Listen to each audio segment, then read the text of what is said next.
Opa, e aí, tudo bem? Os metamorfos de Crepúsculo, muitas vezes confundidos com os lobisomens, são na verdade descendentes dos antigos espíritos guerreiros da tribo Quileute. Bem no início da história dos filmes e livros, esses guerreiros e chefes de tribo podiam deixar seus corpos e vagar como espíritos, se comunicar com animais e ouvir os pensamentos um dos outros. No entanto, houve ali um evento que impactou em todos os membros da tribo, especificamente durante a liderança de Tarrak. Isso mudou permanentemente os poderes para a mudança de forma em lobos gigantes, e por causa disso existe a confusão de que os Quileutes são lobisomens, o que não tem nada a ver com eles. E é o que você vai ver nesse vídeo, a origem dos metamorfos e como são os verdadeiros lobisomens, os também conhecidos como Filhos da Lua. Antes, aquele agradecimento pelo seu gostei, sua inscrição e o seu compartilhamento. E se quer ler um livro com muita ação, muita luta, sem frescura, com valores e muita virtude espalhada pelas páginas, fica de olho no meu canal ZS Livro. Lá eu trabalho mais com a minha,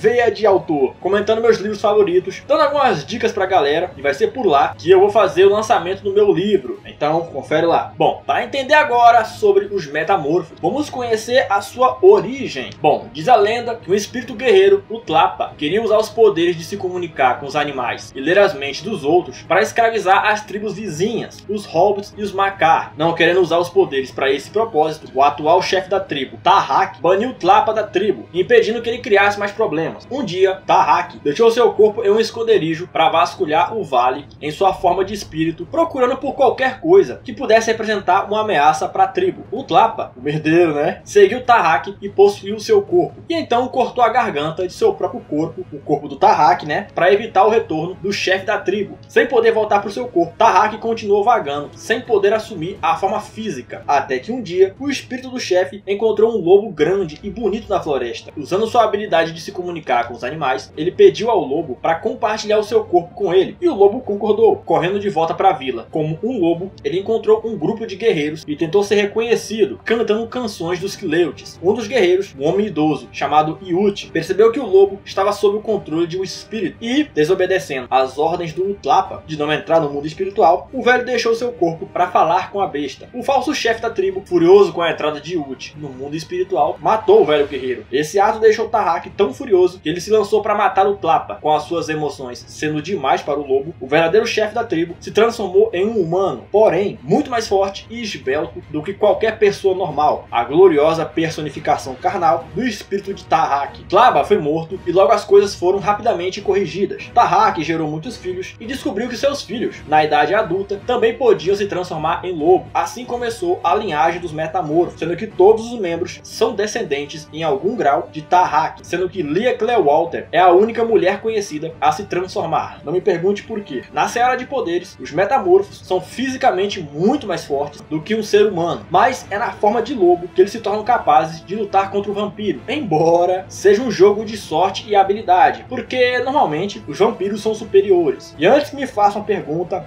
não tem como um metamorfo se transformar em vampiro, não rola. A mordida só vai ferrar com o Quileute, mas não vai transformá-lo. Talvez porque a cura dos Quileutes seja tão insana que o Jacob menciona que, mesmo que desse um tiro na têmpora dele, é quase certeza que ele não seria morto, já que se a cura não for interrompida, se, por exemplo, a bala estiver banhada com veneno de vampiro, ele ainda vai se recuperar. Não sei se faz parte das defesas do corpo de um metamorfo, mas a temperatura corporal é sempre 42 graus Celsius, o que tem um certo sentido, afinal, calor é energia e energia é calor. Então faz sentido o cara ser tão forte, tão rápido e shapeado daquele jeito, E falando em shape, vocês sabiam que se um moleque com, sei lá, uns 14, 15 anos sentir o cheiro de um vampiro, ele vai começar a envelhecer até ficar no auge do seu porte físico?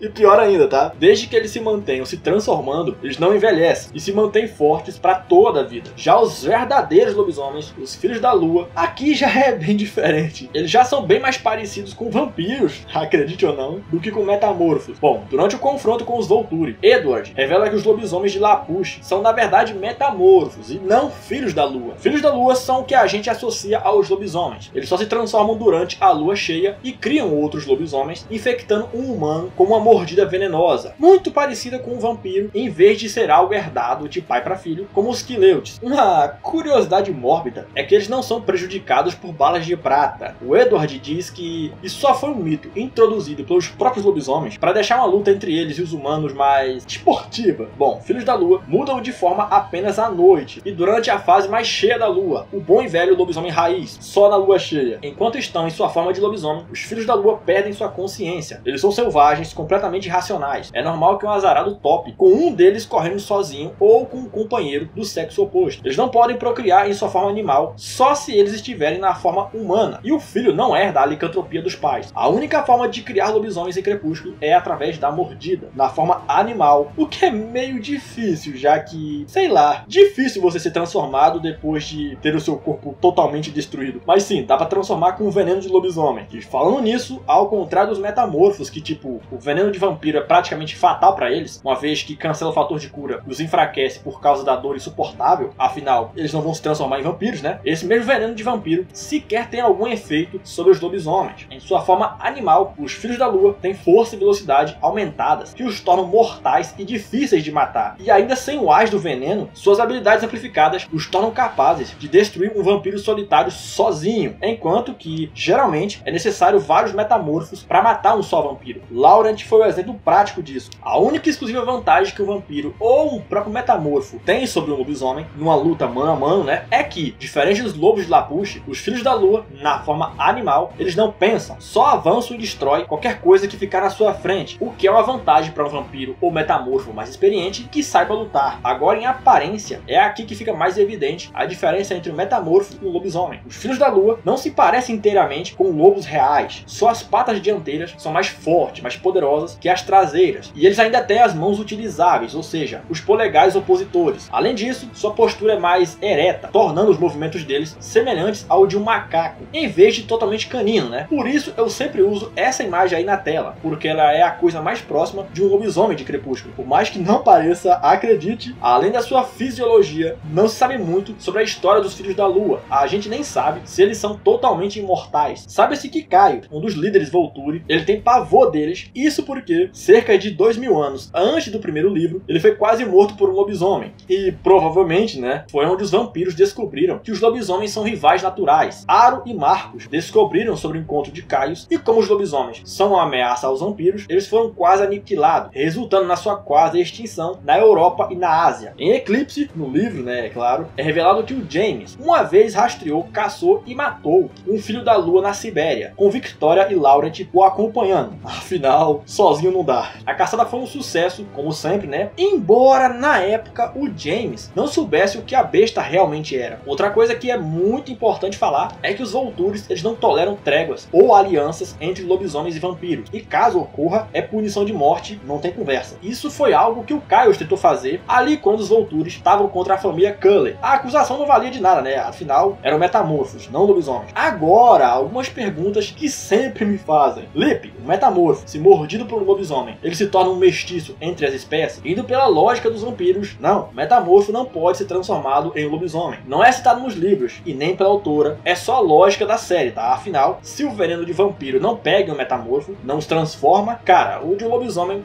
também não vai funcionar. Se um vampiro e um lobisomem terem um filho, ele nasceria um híbrido? Não, como eu disse, a licantropia não é passada de pai para filho. Se caso a lobisomem sobreviver ao parto, vai nascer um vampiro ou um híbrido, meio humano. Se uma metamorfa tiver um filho com um vampiro, nasce o quê? A única metamorfa que existe nos livros é a Cleo Walter, e só nasce metamorfos machos. Provavelmente, né, para evitar uma aberração dessas. Fora que, originalmente, eles são guerreiros, né? Então, pela lógica, tinham de ser machos. Afinal, eram guerreiros, os líderes da tribo. Se caso acontecesse, não tem uma resposta oficial, mas sendo que a mordida não transforma os metamorfos, dos dois ou não tem como um vampiro engravidar uma metamorfa, ou a criança nasceria metamorfa, ou morreria no útero. Baseando na lógica dos livros, das duas uma. Não dá pra misturar as duas raças. Mas e aí? Tem outra pergunta sobre lobisomens e metamorfos de Crepúsculo? Deixa aí nos comentários.